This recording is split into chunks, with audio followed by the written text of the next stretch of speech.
Olá, sejam mais uma vez bem-vindas e bem-vindos ao nosso canal Aliteração. Eu estava com saudades de vocês porque nós não fizemos nenhum vídeo essa semana, né? Nós não nos encontramos nessa semana, mas essa semana a gente estava muito atarefado com o lançamento do 4º número da nossa revista Fluxos e a gente acabou não tendo tempo de gravar outros vídeos. Então eu queria aproveitar essa semana, né? Que nós tivemos foi uma semana muito feliz para a gente por conta do 4º número da nossa revista e encerrar a semana com chave de ouro através desse vídeo aqui, que eu espero que vocês gostem. E justamente por causa do lançamento da revista, eu resolvi nesse vídeo fazer uma pequena brincadeira de análise comparativa entre poemas. Então eu vou pegar 2 poemas curtos de um autor e um poema mais longo de outro autor e vou fazer uma pequena análise comparativa entre eles. Eu quero deixar claro, antes de começar, que eu não estou aqui fazendo um estudo de literatura comparada, tá? De forma nenhuma. A literatura comparada é um ramo dos estudos literários muito importante e com o qual eu não lido do ponto de vista de pesquisador, né? A minha pesquisa na área de estudos literários vai num outro lugar, né? Vai mais na área da criação literária e tudo mais. Porém, eu estou chamando de brincadeira, mas não de forma desrespeitosa, mas é porque eu vou fazer uma coisa muito mais do ponto de vista diletante, né, da paixão por essas literaturas e por esses 2 poetas, principalmente, do que um estudo mais aprofundado, tá? Eu não vou falar quem são os autores, nem vou falar os títulos dos poemas, pelo menos por enquanto, porque eu quero que vocês ouçam esses versos sem o pré-julgamento de quem os escreveu, tá? Obviamente, até o final do vídeo vocês vão saber.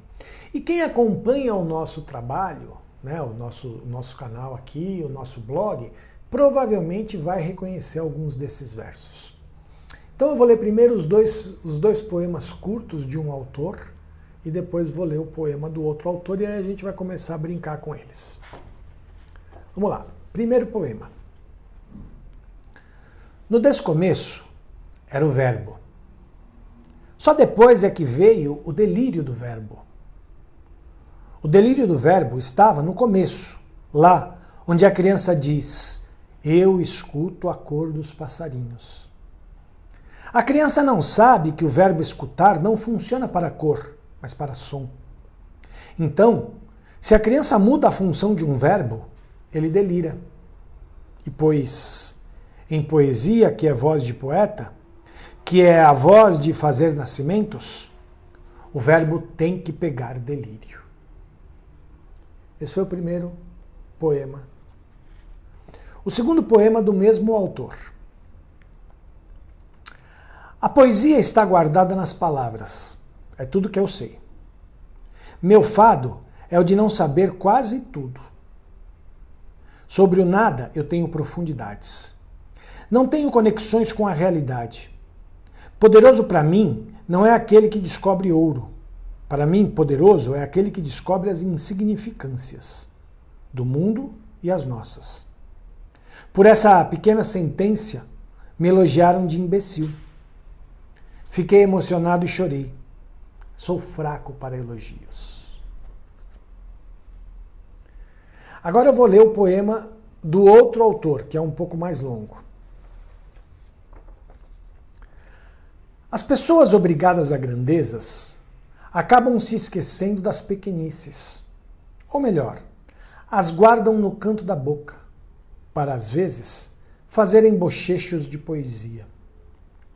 Mas as pequenices não são coisas de fundo de boca ou de canto de gaveta. E poesia não é coisa de grandezas. Ela é feita de vômitos e frêmitos. É espasmo de cotovia e assobio de besouros. A poesia em bochechos fica com sabor de doce que ainda não veio. Não fique apregoada às grandezas. Não dê conta das razoabilidades nas vitrines. Deixe jorrar em si as pequenices. Solte seu sorriso de cauda de cometa, riscando o firmamento com asas de pirilampos. Faça cócegas na barriga das tartarugas, para que elas cantem suas melodias perfumadas. Colhe as estrelas em postes de luz e costure as gotas de chuva em cachoeiras. Baile danças não sabidas e ria dos seus pés teimosos. Abrace as orquídeas com cordas de violoncelo e nade nos riachos que nascem atrás das suas fantasias.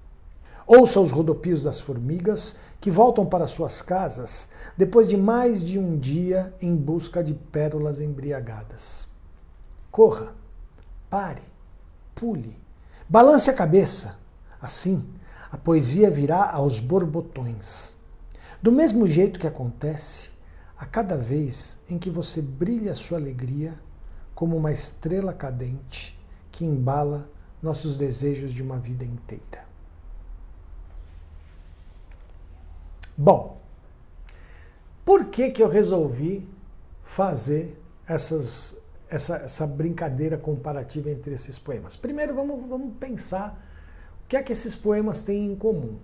Os dois primeiros são do mesmo autor, então vocês podem ver que eles têm a mesma pegada, né? E o terceiro poema é de um outro autor, mas que se deixou influenciar assumidamente por esse primeiro autor. Então a primeira coisa que a gente tem que ver é o seguinte: existe aqui uma influência direta e assumida entre o segundo autor e o primeiro autor, né? A gente pode perceber que o terceiro poema, o poema mais longo, ele lida com expressões muito próximas das expressões do primeiro autor. Todos os poemas, né, eu vou tratar ambos porque eu estou pegando os dois poemas curtos do mesmo autor como uma coisa só. Mas todos os poemas, ambos os poemas, tratam da própria poesia, né? O tema é a própria poesia. O terceiro poema tem uma pegada mais a poesia ligada a uma questão mais afetiva, e os dois primeiros têm uma relação mais da poesia em si, com ela mesma e na relação com o mundo, né? Mas ambos falam de poesia. Ambos tratam a poesia como uma coisa ordinária, vamos dizer assim. Ordinária no sentido de tá na vida, tá no cotidiano, tá nas pequenas coisas, né? A poesia não é nada de extraordinário, de algo que, oh, meu Deus, né? Só que, paradoxalmente, ambos conseguem extrair desta questão ordinária da poesia uma poesia extraordinária, né? Conseguem. E como é que eles fazem isso? Eles fazem isso através justamente do uso de metáforas muito recorrentes, né? É uma metáfora atrás da outra, uma metáfora atrás da outra, e a gente não consegue muito captar e relacionar para criar significados muito definitivos, né? Os sentidos ficam sempre meio fluidos e meio pairando no ar, né?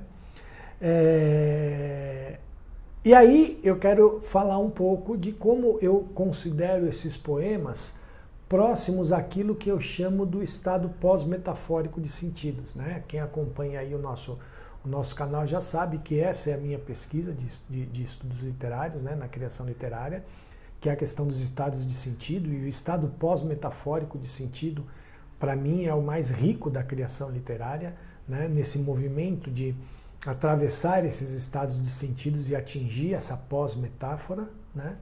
E esses dois autores fazem isso. Um assumidamente, que sou eu, né? Agora já vou falar dos autores. Um assumidamente, que sou eu, que sou o autor do terceiro poema, o poema mais longo. E o outro é o meu poeta preferido, que é Manuel de Barros, que é o autor dos dois primeiros poemas. E que, obviamente, não é assumido porque, volto a dizer que a pós-metáfora foi um conceito criado por mim, né? O estado pós-metafórico é um conceito que eu criei. Então, obviamente, o Manuel de Barros não é um poeta pós-metafórico assumido, como é o meu caso, né? Apesar de que quando eu escrevi quando eu escrevi esse poema que eu li para vocês aqui, e que está no blog, tá? Quem quiser, esse poema já foi publicado no nosso blog, por isso que eu disse que quem acompanha o nosso trabalho iria reconhecer.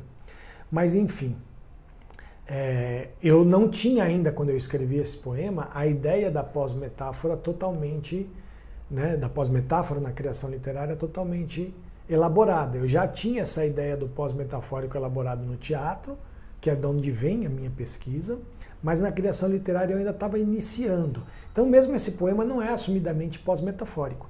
Mas a gente consegue perceber que o nível das metáforas e a recorrência das metáforas faz com que tanto os poemas do Manuel de Barros como esse que eu escrevi sejam de compreensão, não é difícil compreensão, sejam de compreensão fluida. Permitam uma compreensão mais dançante, vamos dizer assim, mais fluida e não algo tão definitivo, tá? E só para vocês entenderem que eu não estou de forma nenhuma querendo, meu Deus, me comparar com Manuel de Barros, quem me dera, né? Volto a dizer, Manuel de Barros é o meu poeta preferido, né? Eu acho que ele conseguiu extrair das palavras tudo o que eu acredito que é o essencial das palavras.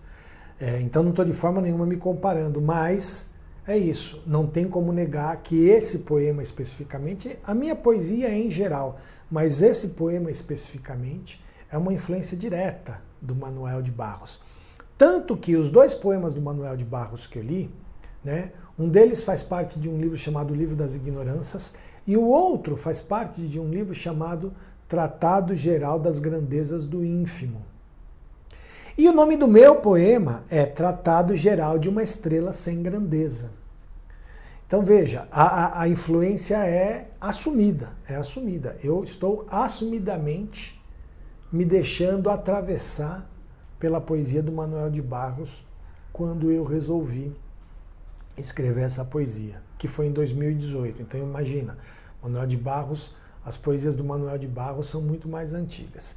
E eu resolvi fazer isso porque eu estou lendo um livro, eu ainda não acabei de ler, mas eu estou lendo um livro de ensaios, justamente de estudos comparados entre o Manuel de Barros e outros autores, que se chama O Baú de Barros. Então eu vou aproveitar e até fazer essa propaganda. Não vou fazer uma resenha desse livro porque eu ainda não terminei de ler, eu estou lendo ainda, né? Mas eu comecei a ler esse livro e ele me inspirou, vendo essa coisa dos... Aí sim, ensaios de estudos comparados, né, de literatura comparada mais profundos, mais sérios, eu resolvi fazer essa brincadeira. Muito mais para poder, mais uma vez, dizer a paixão que eu tenho pela poesia do Manuel de Barros, né, o quanto eu sou fanático pela poesia do Manuel de Barros, e para poder apresentar, para quem ainda não leu, mais um dos meus trabalhos. Então é isso, eu espero que vocês tenham gostado. Mais uma vez eu peço a todas e todos para curtirem o vídeo, comentarem, se inscreverem no canal se ainda não se inscreveram, se já são inscritos no canal, incentivem aí as pessoas que vocês conhecem a se inscreverem no canal, ajudem a gente a ampliar nosso público, a gente está precisando dessa ajuda para poder continuar e consolidar cada vez mais o nosso trabalho, tá bom? Peço a vocês que visitem nosso blog, leiam o 4º número da revista Fluxos, que está muito legal, né? Poemas, contos, ensaios e peças de teatro de vários autores e várias autoras do Brasil. Então vão lá conferir esse trabalho no nosso blog e eu espero vocês na próxima semana, no próximo vídeo, enfim, quando a gente vai se encontrar de novo, tá bom? Valeu, gente, até semana que vem, até qualquer dia, enfim, a gente vai se encontrando por aí, né? Vamos deixar os nossos encontros mais surpreendentes ou mais fluidos, como é a própria poesia e a própria literatura que eu defendo tanto. Tá bom? Valeu, gente. Tchau, tchau.